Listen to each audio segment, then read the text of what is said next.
And we are live. Hello everyone. This could be the last spot Mo. stuck in our houses because of our Could be.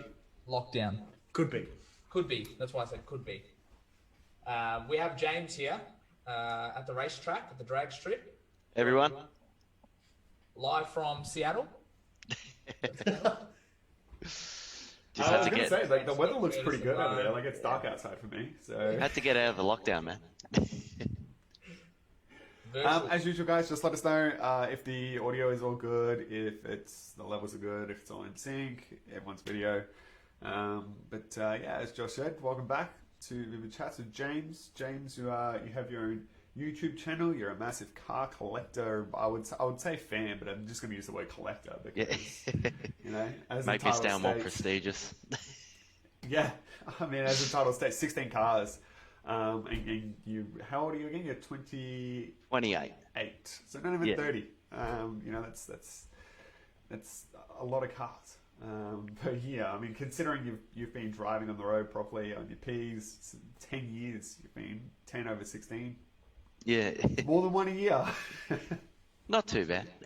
You've got a problem. Probably gotta- James. You've got a problem. Yeah. Bit of an addiction. I've got to take more time to enjoy them, though. They go too quickly. I think this is this channel's, instead of Vivid Chats, it's going to be like Car Addiction Anonymous. Like, Yeah.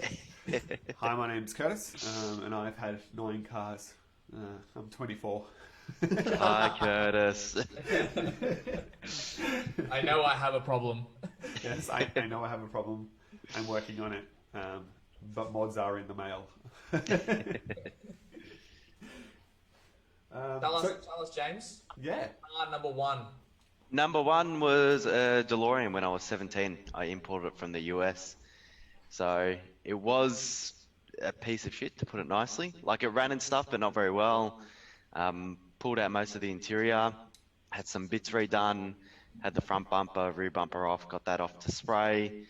It was a bit of panel damage. I never ended up fixing that up, but Was it a half cut of a Supra? no, that was a few cars down. Few cars down. But I end up actually buying that one. I sold that one in 2011, and I bought it back in 2018, and actually finished the project. And then it ended up took about 12 months on it. Had my mate Shannon actually help me out heaps with it, so probably couldn't have done half the stuff without him. With a lot of the cars that I've actually worked on more than your basic stuff. And ended up selling about 12 months after I got my hands back on it. But it was from when I bought it, like back in 2009, to when I ended up selling it last year. It was like a totally different car. Like, Wow. So you were whole 17. interior. You were 17 when you got it, Yeah, 17 when I got it. Yeah. and you learned in the car, or is it one of those ones that you're like, I'll drive this on my P's, like? No, well, I ended up took it out a few times with my dad, even on my learners. So I was a part of the Lotus Club back then, because even back then with the club plates, you didn't have a book. You could only go out for certain events.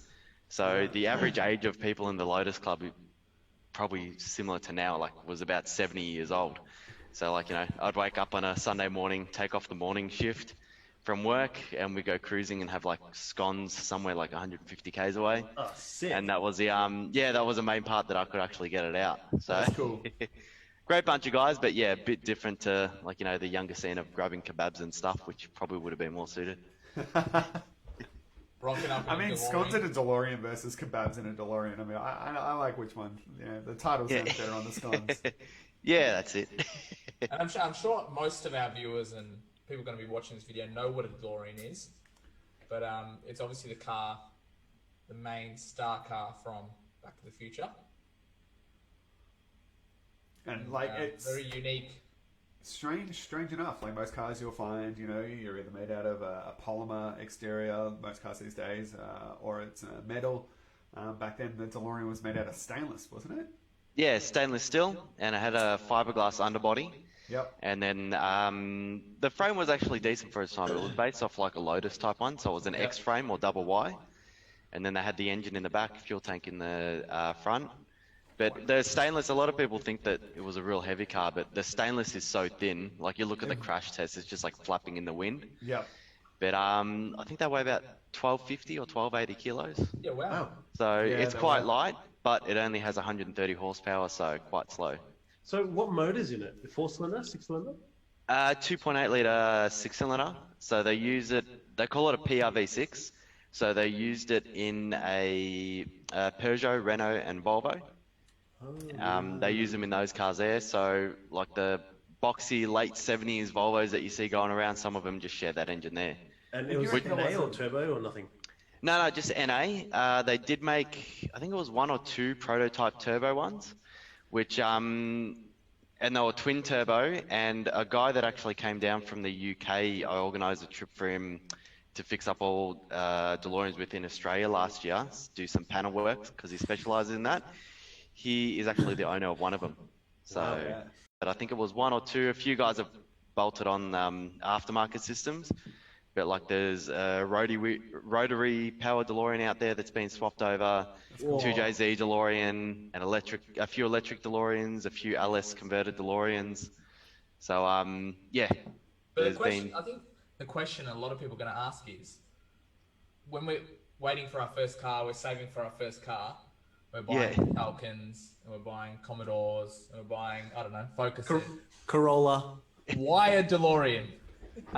love the movies since a kid, and my brother actually bought one 2 years before me. I helped him import and stuff. And I said to him, like, oh, look, I'm like almost got enough money because I was cheaper back then. Like I landed that one was about, I think 19 grand or something. So even with my brother's one, like, oh, look, we'll go Harveys Cheaper. and stuff. And he's like, just save up, and then ended up saving up and stuff. He's like, we'll cruise together, and ended up saving up and yeah, importing one then. Right. But Thursday nights didn't exist, Friday nights didn't exist, weekends, no school holidays. I just saved up like all my money. So And what are they worth now? Like you saying 19 back then? Like when you said 19, I was expecting 1900 or something. Yeah. I was cheaper back then for my first so car. 19 landed back then. By the time, like a decent one back then was about 30,000 Oh, okay. if you imported it. But then here they'd sell for about 40 to 50. Yeah, wow. I end up spending about 30 on that in the end. Sold for 35, but after I did the restoration the next time, which I bought it back for even more again 2 years ago.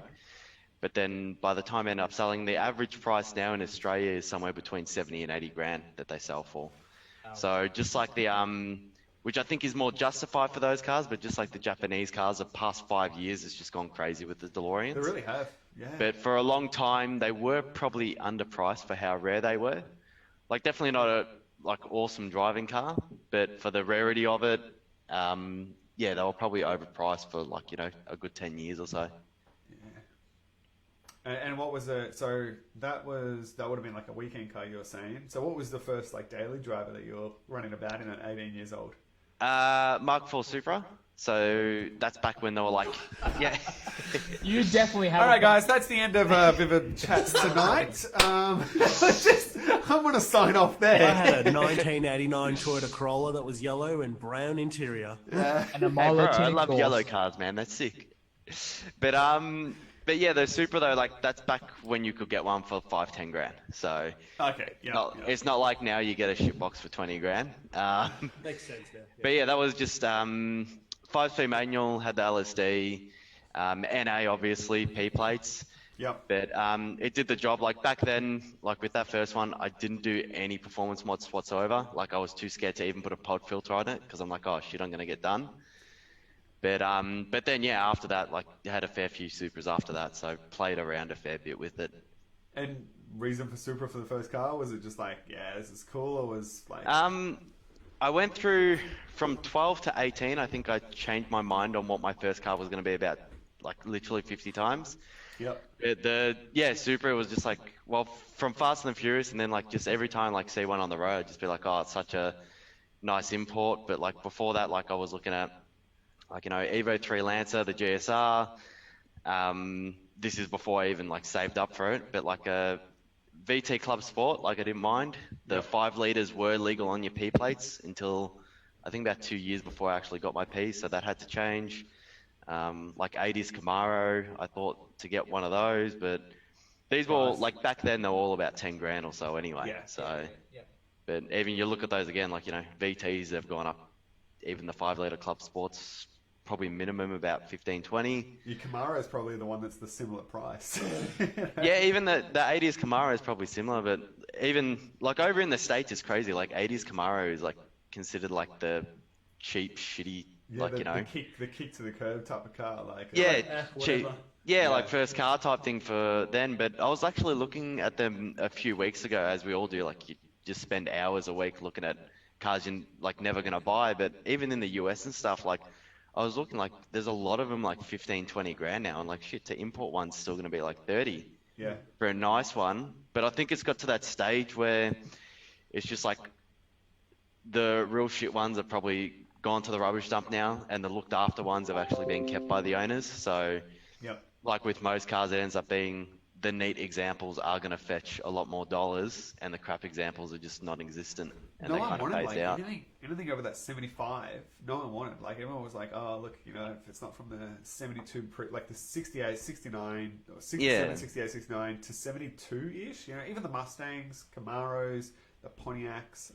Everyone was just so obsessed with those, and they were like double the price. And then I Yeah. still remember like when I was looking around for my early cars and stuff, I was like, oh look, a 78 Camaro or something like that would be something in the range, or even the Corvette. So Corvette, Camaro, and the Mustang, all of them in those years, That era. they're like sub 10k, and I was just like, like, oh, this could be something cool. And I still remember bad. looking at a 78 Yeah.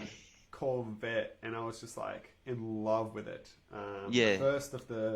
I think it was the first of the bubble window on the back. And, Oh yeah, where it kind of doesn't go inverted, it kind of goes as a hatch type thing. Yeah.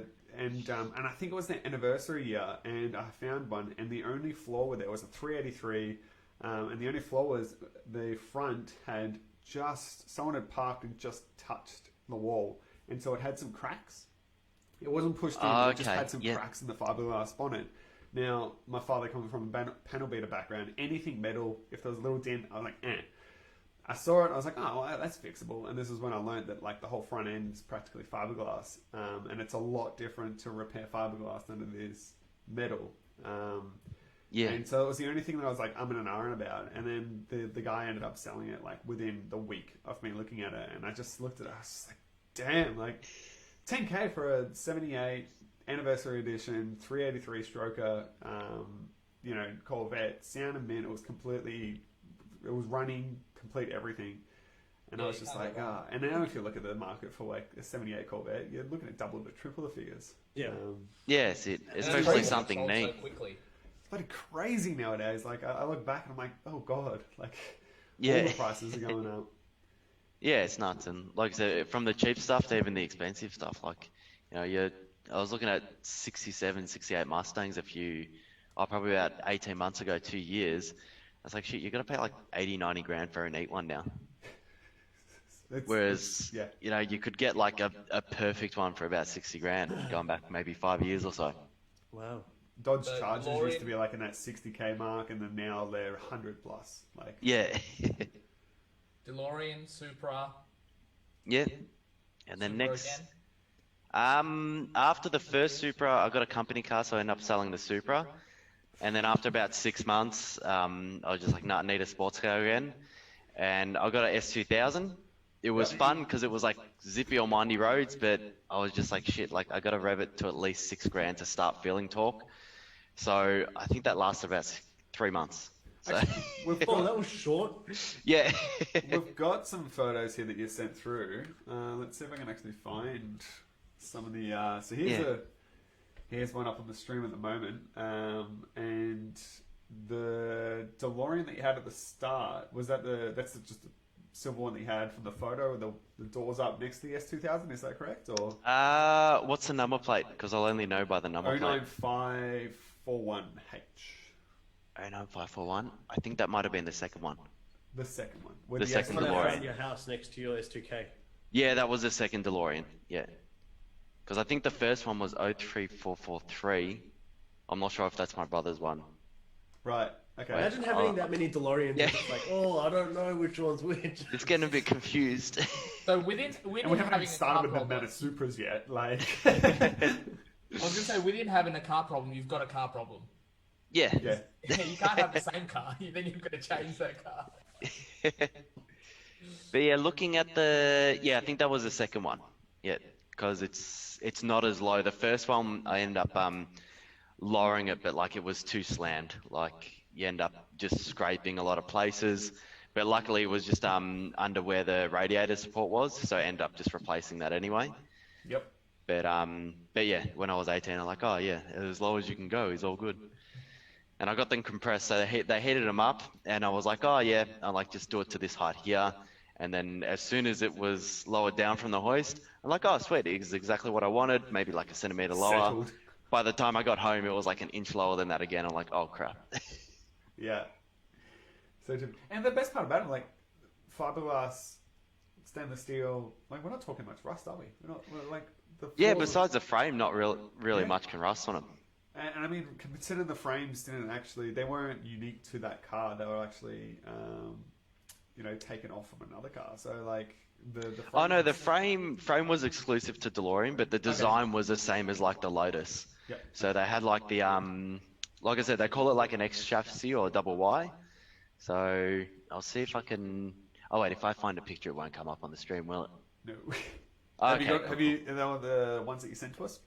No, not there, but I got it really shows Exploder View DeLorean. It actually it explains it the best.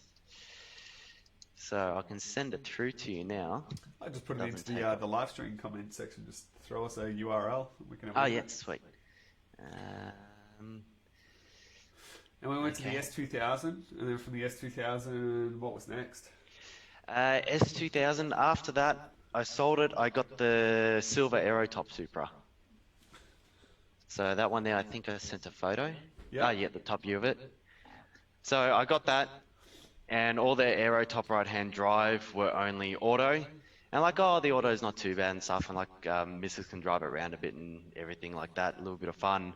But yeah, after, I think it was 3 or 4 months, I'm like, no, I've got to make it manual. So end up doing a 5-speed conversion on that. Put that trial rear bar on it. So the bar, it kind of looks wide body, but it just pretty much sweeps over the back quarters as well.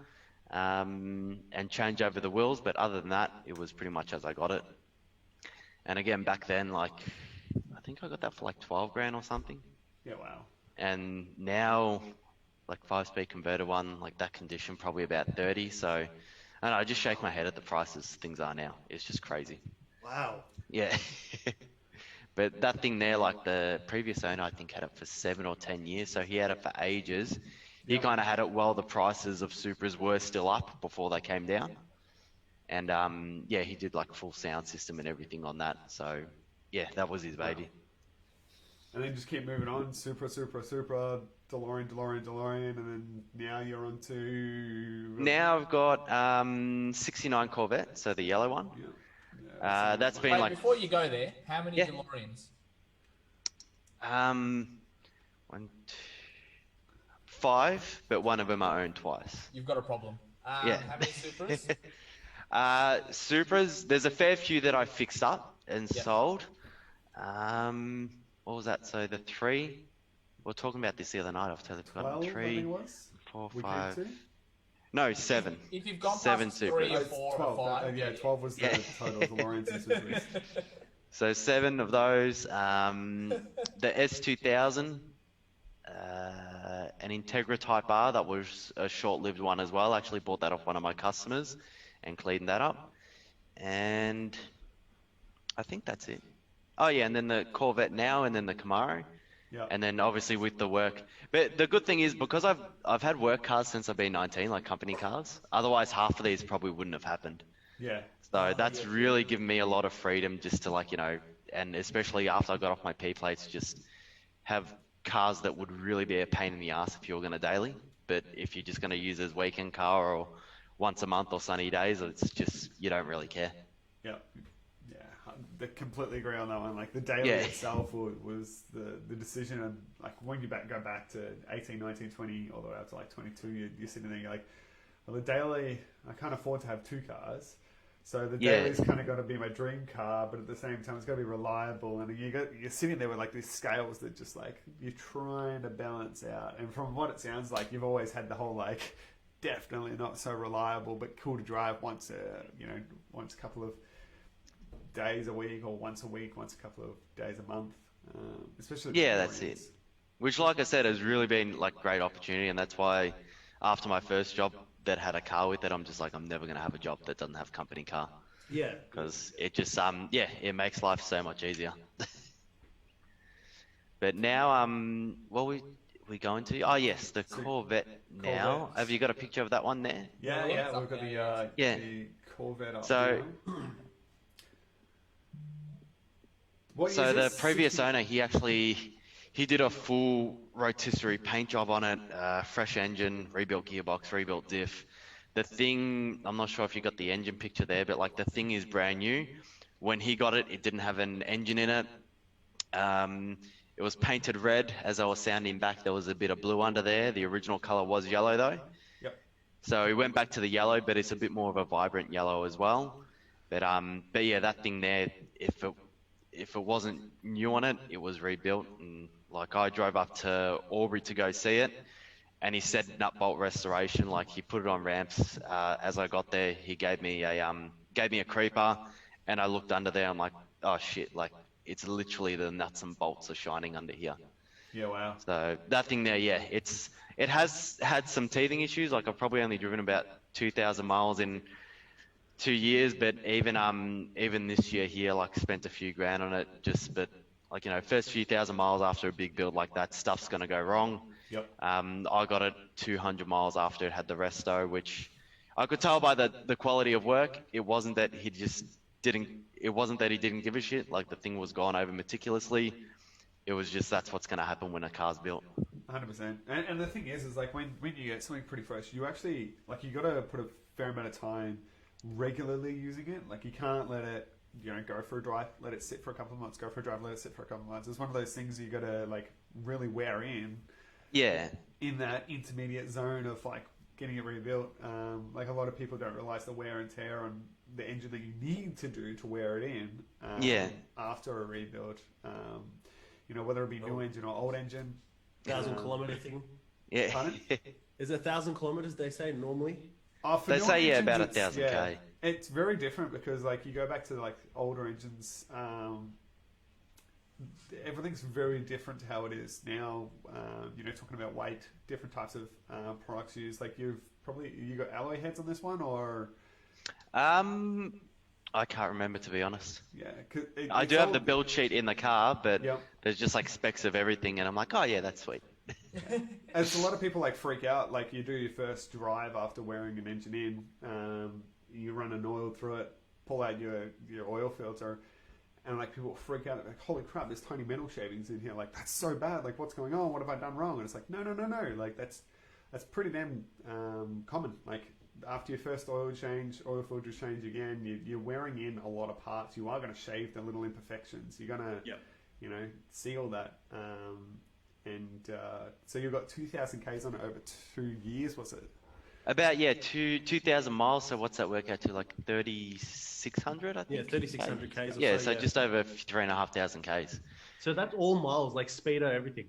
Yeah, all miles. I got like a little navigation speedo anyway that just puts to the It's like- windshield, because it's just so annoying, especially down here in Melbourne. It's like you go down a road for like 3 kilometers, the speeds will change like 3 times. So it's annoying to so constantly silly. calculate.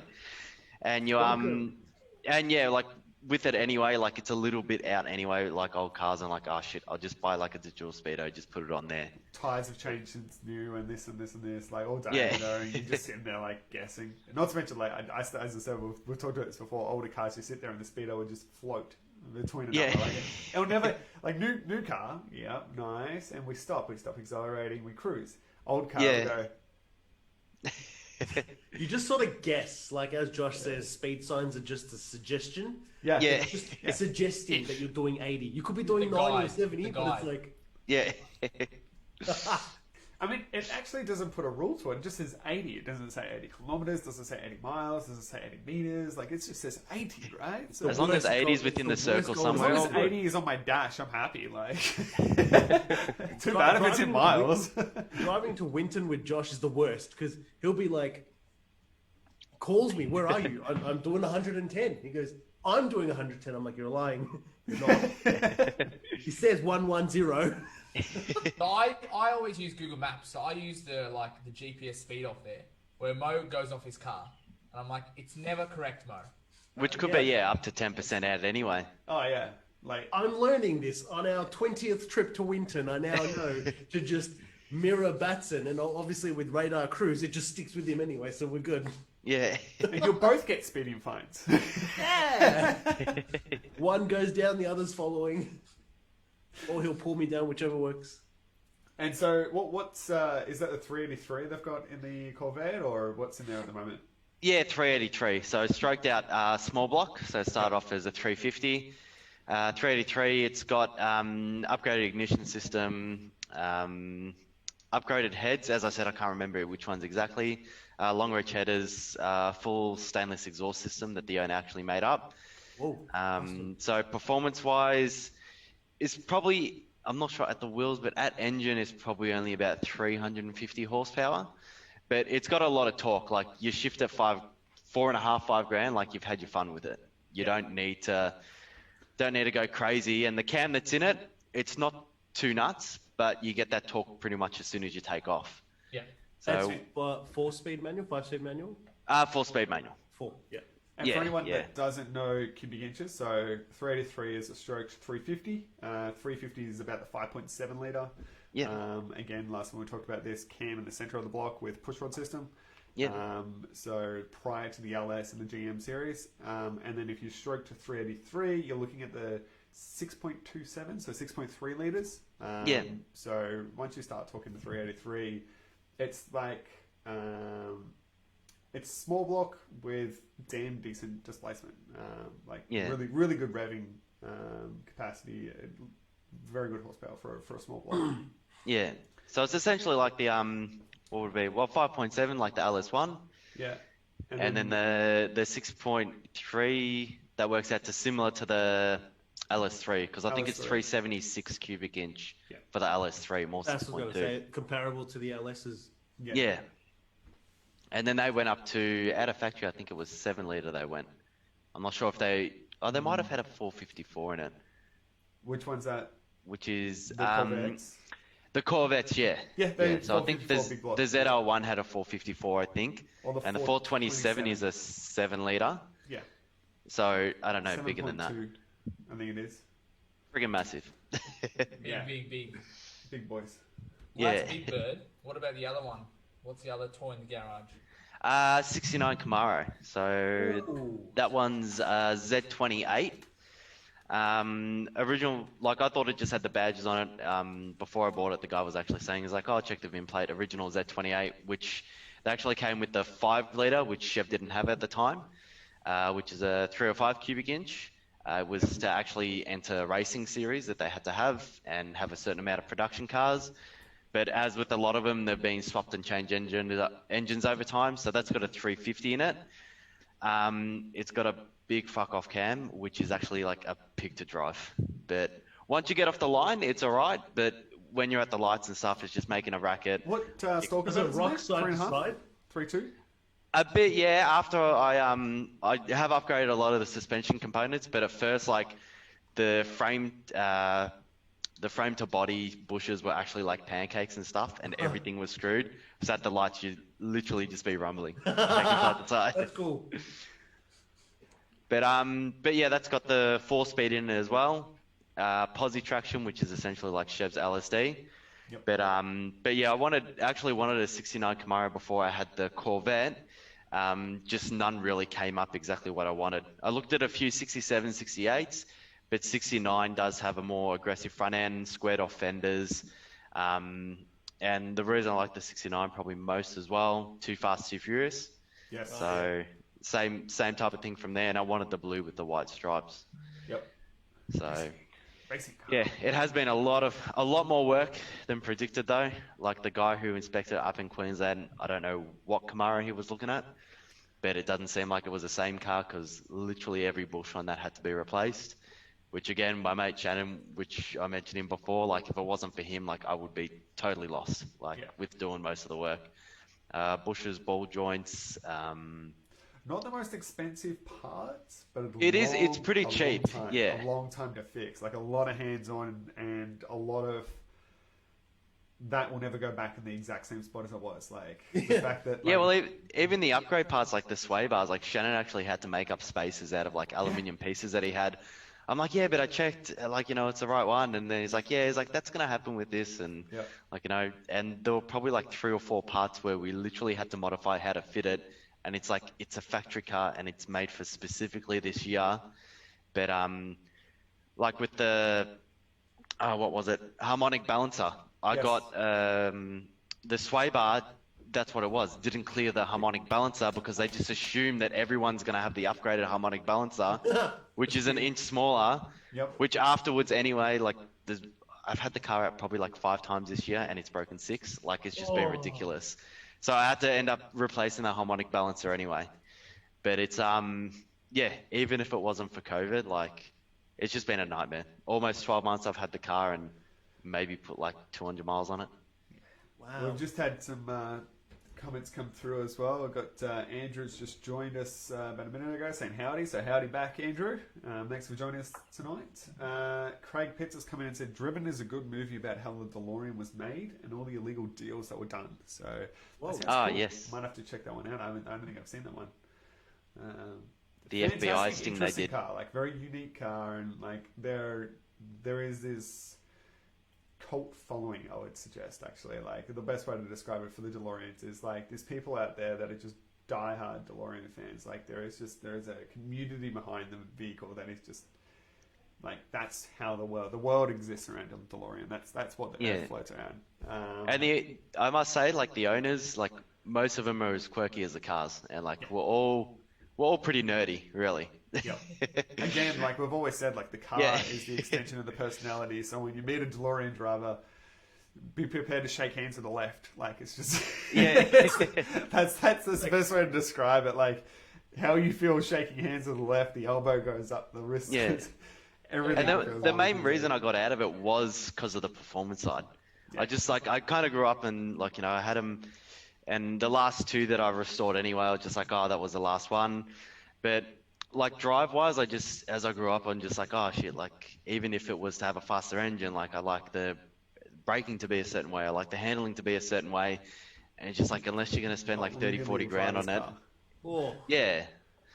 So like unless you spend like minimum like probably 30, 40 grand, it's not going to be the car that I wanted it to be to drive, and you spend it doing that, you're not going to add any value to it anyway. If anything, people aren't going to want it as much because it is a real classic now, so they just see it as ruining the car. You've ruined it. Yeah, there you go. Out of the 5 that Yeah. you had, what was the closest to like, say, a movie car or had something to do, like, I don't know, something in it that was... I did have a bunch of props that I used to put in the back. So I had a flux capacitor, the Marty hat from part 2, the holographic one, or whatever they call it. Had a fake hoverboard in there, but then That's so cool. and then what else? Like the almanac as well, printed off the little receipt. But then the WOG side came out, so like I had the 10-inch sub and amp as well behind the seat. So like had to respect my heritage. Yeah. Fair. And I remember it was after a stream you messaged out. We're talking about cars. You're looking at buying back the Supra that you had, the LS swap Supra. Yeah, LS3 Supra. So all going well. Hopefully later this year or early next year. So I have been in touch with the owner. It's just about securing it though. So hopefully it does happen. If it doesn't, it'll be a shame. But if it does, it'll be awesome because pretty much a few months after I sold that car, I'm like, shit, I spent so long making this car everything I wanted as a driving car, and just ended up selling it because I wanted to experience American muscle. And I'm like, well, I can't justify having like, the 2 cars at one time. But now I'm just like, yeah, if I can get my hands back. We are proud of you. We are Yeah. very proud. At what point, because you've had all these Japanese cars and you've had muscle cars, Yeah. at what point do you wake up in the morning and go, you know what, I'm going to put them together? That's when you get the Well, DeLorean. Well, the whole thing was that I was like, I love the idea of the turbo, and it was when I turned, just before I turned 22, P plates, I got the Supra, which was Aerotop, converted 6-speed manual, twin turbo.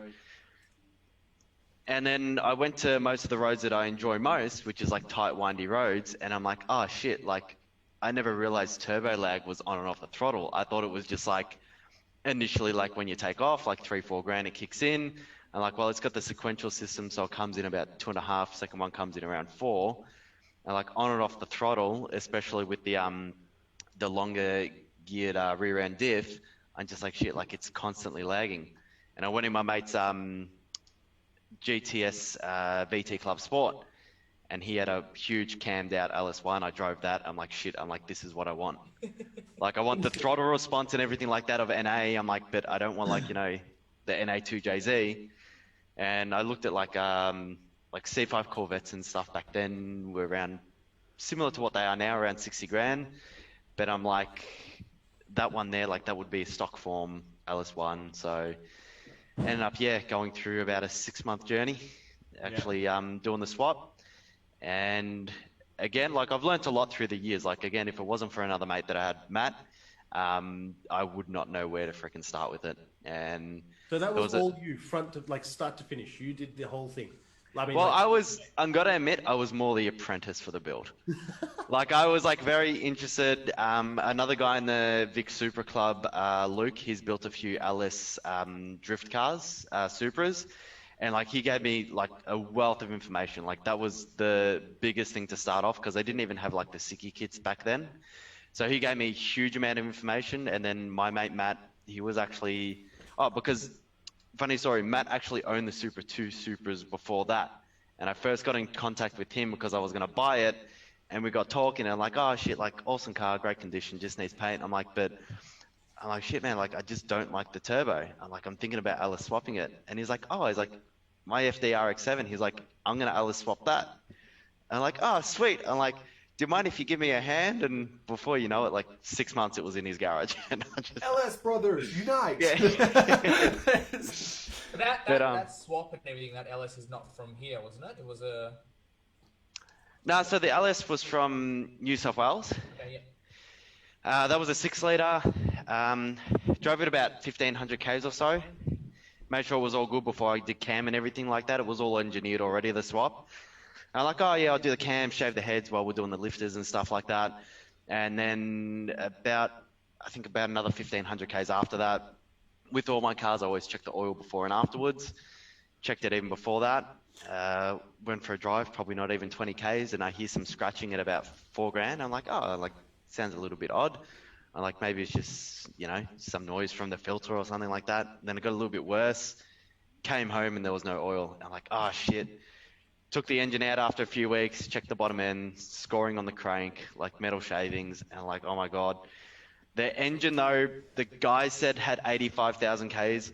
I think it was more like 285,000 Ks because it was weeping and stuff when I first got it. Like you could see like shit just looked old on it. And I'm like, that's why initially I'm like, oh well, I'll run it for a few thousand Ks before I actually put money into it. And then I'm just like, do I sell it? Like, go with the Corvette idea, part it out, put the Choosy Z back in. And I'm like, nah, I'm like, this is exactly what I wanted. So I end up just getting a crate engine. I'm like, I'm not buying a secondhand engine again. But again, even with prices for parts, like back then that was 7,200 I got it for. Yeah. Cheapest I think now for a crate LS3 here is 10.5. Yep. And the Aussie dollar is probably not much different to what it was back then as well. So is it brand new stock motor or? Brand new stock motor, put just a mild cam in it. The mods that I had from the 6-litre that I put on there, I ended up doing to that. So mild cam, left the heads because I'm like, I'm not going to take off brand new heads. Screw it for the extra bit of compression and power. New, what was it? Valve springs, plus 10% Mellings oil pump, just so it's not starving the top end. And then the headers, they're just factory headers, not much really clears the Supra steering rack. But other than that, not really much to it. Like with It the looks extra 0.2 liters of displacement, it only made 1 more kilowatt at the wheels. Oh wow. But it would have been a fair bit more torque. But saying that, the 6 liter, I did have the heads shaved, so that's probably where the difference was in it. But yeah, I ended up putting, I think, only a few thousand Ks on it before I sold it. Damn. Yeah, but It that will be was back- yeah, it'll be back funnest at your car I local owned. viewed meet soon enough. Hopefully, yeah, having a kebab out one window and doing a skid with the other hand. With a face mask on. Yeah. See, I sit there and I'm like I've gone through 9 cars at 24, but I'm still like, most of the cars I've had some kind of like emotional attachment to. So like, go through like all of the cars I've driven like and driven a lot and well. Yeah. So for you to like say, oh yeah, like yeah, put the engine in it and then only put a couple more Ks on it and then just moved it on, I'm like, how did you just part with that? Like, oh yeah, I've just spent like the last 8 months of all my paychecks, Yeah. all of my spare time, and yeah, I'll sell it to you. Like, why do I need to drive it? You know? Yeah. What was that? Like I said, I wanted to keep it, but I'm just like financially, I'm like, no, it's all right. And then I thought, I'm like, I'll build one in the future. Like, they're not going to be worth that much. But then the main reason I even went into the muscle cars, like, always liked them. But then I drove my mate's C2 Corvette, and it was like, holy shit, like, it's so much slower than a lot of cars I've had. I'm like, but just the rawness of it, I'm Yes. like, I need something like this. Yeah. But yeah, with all my other cars though, like, I haven't really missed them much at all. Like, my mates say, like, I'm a hoe with the cars and stuff. Like, I just can't resist having this and like experience that with all the cars. But that Supra there is the only one I really regret selling. Wow. There's So- always one that gets away. Yeah, so I was like, yeah, spewing, and then But that's because you enjoy that experience, that drive.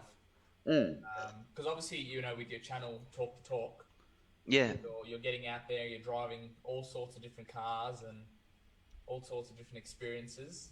some crazy white 32 GTR. Which I gotta say, like I've said to you, Josh, before, like, that's probably the scariest car I've driven. Like, it was just mentally raw. Yep. Yeah. And I think, I can't remember if you were right behind me, but I told you anyway because I felt bad when it hit boost around a corner because I was getting cocky. I'm like, shit, this all-wheel drive's awesome. It was like the second all-wheel drive car that I drove, and like it hit boost around one corner and like it slightly went out, but then I'm just like, all-wheel drive, you lose a bit of it and then you straighten up and it just launches out the corner. I'm like, wow, and like rear-wheel drive, it would have just been hanging the whole way through. And that was purely just because boost came on, not even being a dick. So Yeah. it was I actually... think it was a pretty gradual corner as well. Like, it wasn't... It wasn't an aggressive one, no. That's why I'm like, oh, I'll just hold speed a little bit more around at this corner. But yeah, that thing there was nuts. Like, when boost came on, it just went like crazy. And there was like no, like, straight line and stuff, even around most corners, just no traction loss. It was just nuts.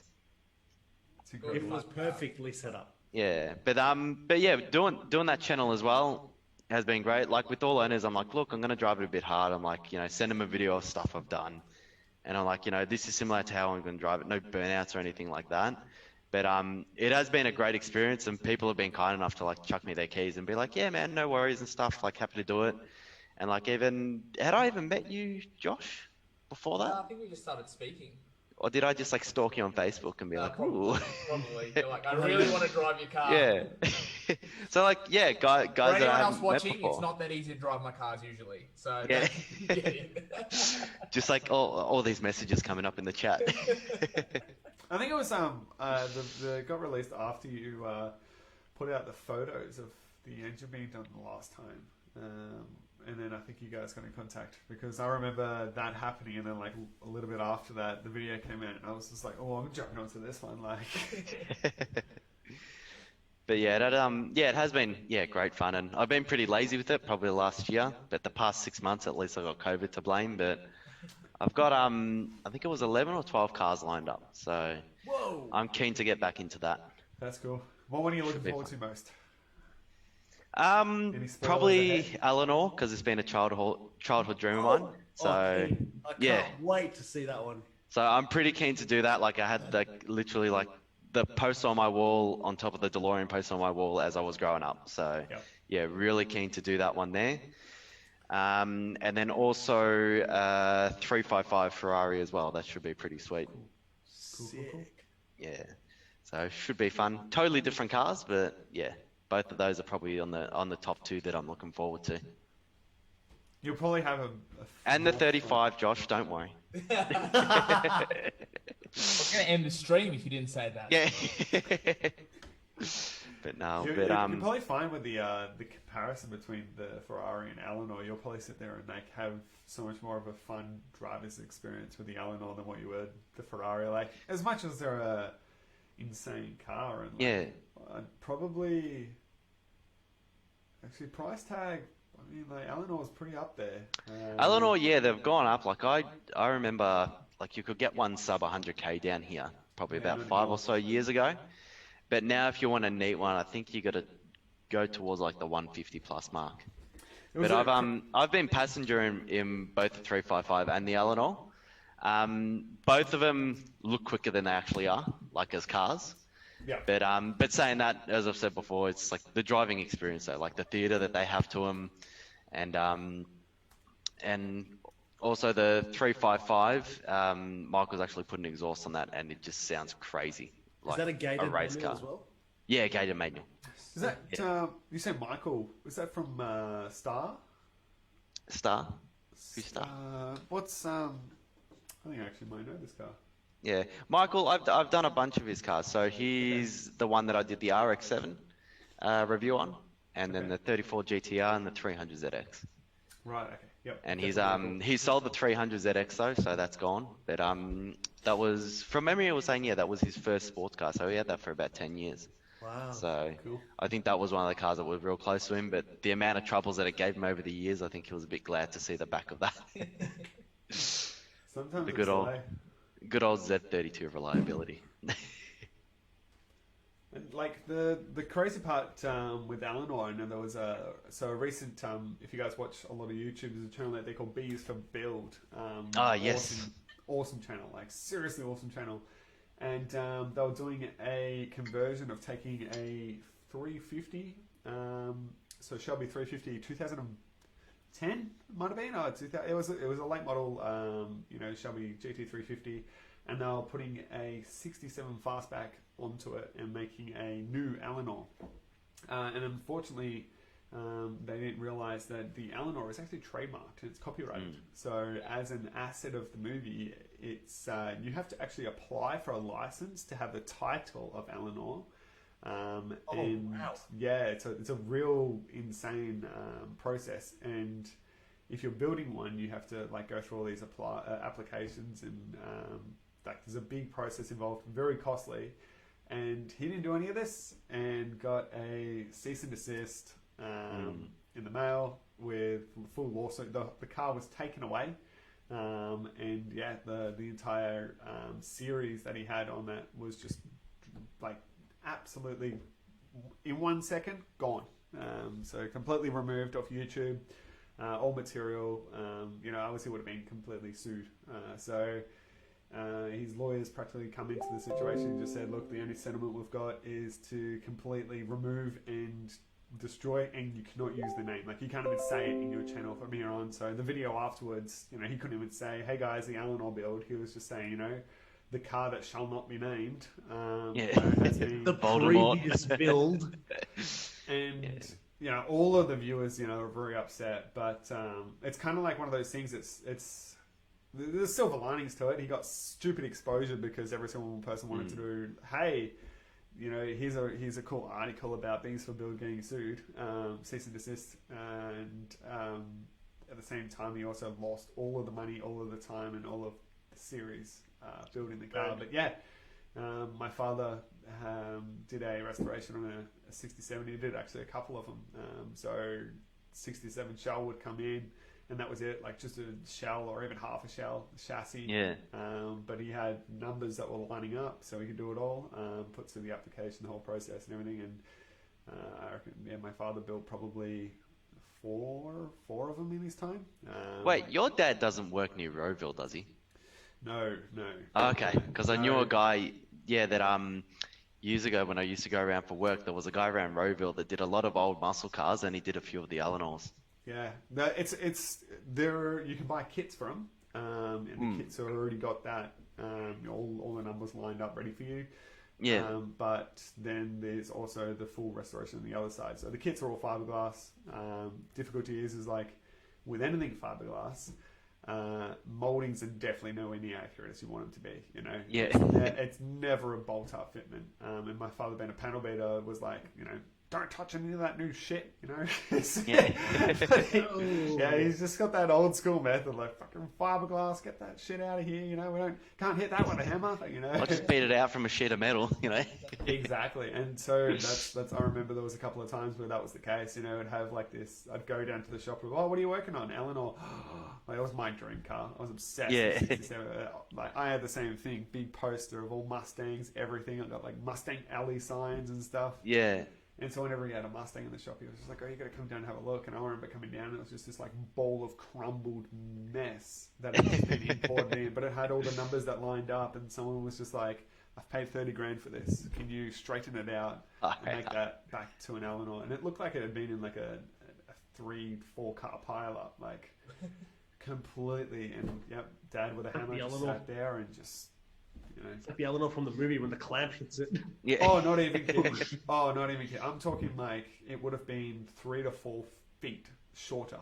Like it was just it was just destroyed. It was like, but yeah, again, panel beater. That's just his religion. You know, it wasn't really. This is my work. This is my religion. Hammer, plate of metal, all day. Just sat there going through, and it came down insane. But he said that it was the worst color in all of the like 100 of cars that he's made. The worst color to paint. Oh, really? The pepper grey? Is it pepper grey or? Yeah. So grey in itself is a really hard color. One, because it's very difficult to get good reflection off grey and depth. And as a painter, any spray painter will let you know that like what you're after is like the depth and the shine and everything that goes with it, like the characteristics of paint. Yeah. Like the paint itself, the Eleanor paint is just it's a really hard color to paint. And whether it would be like the product would be off or it wasn't properly replicated or whatever it may be, but it's just a really difficult color, and it's got that much pearl through it too. Like it's crazy, very complex. A lot of things that people just don't realize with a 67 Eleanor. So like when you go through and you do that video, I'm guaranteeing just like the one detail that you find on Eleanor, it would just make up for anything than a Ferrari badge, in my opinion. Like it's just crazy how it works like that. Yeah. We'll look forward to it, James. We'll all look forward to it. So. 100% Oh, looking thank forward you. to it. Hopefully No I pressure. can deliver No the goods. pressure on the review or the video or anything. But No, I'll probably get a few hundred views or something, you know. not much compared to the 35 that you might review. You know. Yeah, that's it. Hey, that'll be an interesting one for him because he gets to drive both of them, so it'll be another perspective. Yeah, that's it. Do a bit of a comparison between the two. Comparing And the then 35 if the views aren't enough, I'll just crash it and say sorry. Alex That'll Trossard. skyrocket you.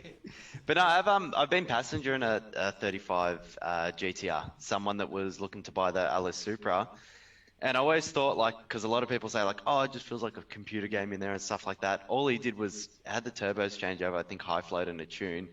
I was like, holy crap, like this is crazy. And just even in the passenger seat, I'm like, this is like nothing else I've been in. It is actually just that nuts, the delivery. And it's just like, because the way that it is, like, you know, as cool as rawness is like the 32 GTR, this thing was just like non-stop because you don't have your gears or anything like that you're shifting. It's just goes. And I'm just like looking at the speedo. I'm like, this car, I don't even know how, like, it's legal factory. It's just nuts. Yeah. But saying that, most cars I drive are like 20 plus years old, so, you know, probably Corollas are real quick these days. I just don't know. Going back to that yellow Corolla. Yeah. I love it. First video back after post-COVID. Talk the talk. Guys, this Corolla is insane. Like, you feel the delivery of this 2019 Corolla. Hey, saying that, we'll probably have to do the GR Corolla when that comes out. Oh, that would be Yaris. sick, yeah. GR Yaris. Yeah. Sorry. I'm probably looking more forward to that than I did the Supra. Not because of BMW, but I don't know. It just seems more unique what they're doing with the Yaris. 3-cylinder turbo, all-wheel drive, 200. It's pretty nuts. It's out there, and it's just like, What the hell? yeah. It seems like it was out of nowhere as well. Like, I didn't really follow it, but I just saw it a few months ago. I'm like, holy crap. I'm like, what is this thing? 1.6 litre, 3-cylinder. Yeah. 3-cylinder. Yeah. 3-cylinder. 200 kilowatt. Yep. 370 newton meters of torque. And if any All-wheel viewers drive. want one, let us know. We've got contacts. So inbox the Vivid page. We've got contacts. Nice. Bloody crazy. I have $3. And Yeah, we've got cars. Yeah. Well, we're definitely looking forward to seeing an update. You got to let us know if you are able to acquire that Supra, and we'll I reckon we'll put it up there one day for when you're coming out to a meet, so everyone can come and see it. Yeah, if you do sounds good. Acquire it, and if you guys haven't already, we'll chuck a link to Talk the YouTube channel in the comments. Mo, Thank wanna you. Jump onto that one for us, Mr. Mo. What is it? Talk the Talk YouTube. You want to check that one into the comments for us? There's a link. Yep. Incoming. And you guys can check that out. But it's been awesome, actually. It's been really cool. Like the journey of DeLorean, Supras, S2000, so many cars. Like, and it's such a like. A lot of people will be like, "Oh yeah, I went from an S chassis to the S2000 to the Supra to this," and they always keep it in like an area. Whereas you're just like, you know, we went JDM, we went like DeLorean cult following, and then back and back and back, and then you went to American Muscle, and now you're looking to go back with Supra on the LS3. And I think that's just really cool. So Yeah, it should be a lot of fun. And talking about actually me ruining cars, I'm not sure if I sent you the picture. I wrapped one of the DeLoreans yellow, and I got like as much shit for that from random people. Even with the Supra, like it was just I literally go to a car meet and like random people would know it's my car. Like the hood would be up, they'd be like, "Why the fuck would you do that?" I'm like, "'Cause it's my." It's like I don't even have to justify it, but I'm like, it's just my car. It's like I don't even want to talk to you if you're gonna approach it like that. Yeah. But even with the DeLorean, when I wrapped it yellow, like you know, random people were just like, "Oh, why'd you get a painted one?" I'm like, "Oh no, it's wrapped and stuff." They're like, "Why would you wrap one?" I'm like, "'Cause they all look the same." I'm like, I just wanted something different. And they're Generally, just like, the "Oh, people that you've ask really ruined it." I'm like, "Okay, sorry for ruining your car, man." It's like. so many people like generally those people also sit there and be like, "Oh, I wrapped it," and then they, well, "Oh, wouldn't that peel off? You know? Yeah. Doesn't it just come off?" Like No one was meant to understands. be on my kitchen cupboards at home. Yeah. Yeah. Oh, I just put some flooring in the kitchen. It's about the same as that I vinyl was going to stuff, say isn't it? flooring. I got Yeah. vinyl flooring. Yeah. Okay. But yeah, so it's so funny even through the years with cars, like even minor mods or major mods, like especially with the online world, it's like the people with nothing have always got the strongest opinion. Oh, And it's yeah. just like not trying to say Keyboard that like warriors. not trying to say like, you know, if you got a nicer car, like you're above anyone else, but it's just like they literally hate on it, and then it's like, well, okay, like what have you done to your car? And it's like they're usually done nothing, and I don't know, it just seems like a form of jealousy. Like you see it everywhere as well. Like people just ragging on other cars that they can't afford. And I think the funniest thing is when you see all those supercar memes versus the old JDM memes. Yeah. It's like, you know, it's like, oh, this is a boy's dream car, this is a man's dream car. It's like, I'm pretty sure if you had $2 million, you'd rather the Lambo or something. It comes down to that. Like it 100% comes down to that. Like, and you find Yeah. out who created that meme, and it's the guy who's like, you know, You just know who it is. 16 to 18 to 20s or something like that, and they're like, you Yeah. know, one day I'll save up and buy a Supra, whereas the other guy who owns a Lamborghini is like, I can buy 40 of them, but I think Yeah. like this is where I want to sit, you know. Like, It's like, I'll never own a Lamborghini, but like, if I could afford it, it's like, shit, yeah, I'd rather that over like a lot of cars. Yeah. Like, I'd rather it over probably like Supra Skyline and stuff. It's like, it is like the pinnacle of performance. yep, 100%. Yeah. And, like, That it comes with- bombshell. Yeah. Steve has recommended you LS swap your R35. Beautiful, beautiful. And twin tower at the same time. That wouldn't be too bad. But thanks everyone for joining us. Thank you, James. No worries. Thank you for having me. Thanks for your time. Thanks for Welcome to tuning the in, guys. video. James usually lurking in the comments. That's it. Just like going away. I missed out last time. You missed out on my like 20 comments because I couldn't make it. These Yeah, I are remember that. who's typing again? We're like halfway through, and James is like, "Hey guys, sorry, just got home, like just got on," and we're like, "Oh, that's all right, we're tying it up, so you can catch up, buddy." Talking about But no, catching been- up, if you been good guys, chatting. Visions as well for sponsoring us and giving no us worries, thank you. visuals. Always been So- a pleasure. And speaking of catching up, if you guys haven't seen any of the past episodes, they are on Facebook, or if you prefer, jump on YouTube. They are on the World of Vivid YouTube channel. So check it out. Got a previous episodes there, and by all means, drop in the comments. Feel like it doesn't matter if you're not watching it live. Drop a comment down if you have something to say. We'll reply. We'll get it out there. But And World of Vivid actually uploaded a new vlog today. yes. So check that out. Go check Vlog it out. number There's 2. not going to tell you anything about it. You have to go check it out to know what it is. So, but it's cool. It's very cool. And once lockdown's over, we'll do a talk to talk World of Vivid video compilation. Sounds good. We'll go to Mexico and make a vid. Might have to. I might have to sponsor that one too. Yeah. All right, guys. Thanks again for joining us. And No worries. catch Thank you you in the very next much. stream. Take care, guys. Guys. Take care, Catch guys. ya. Bye.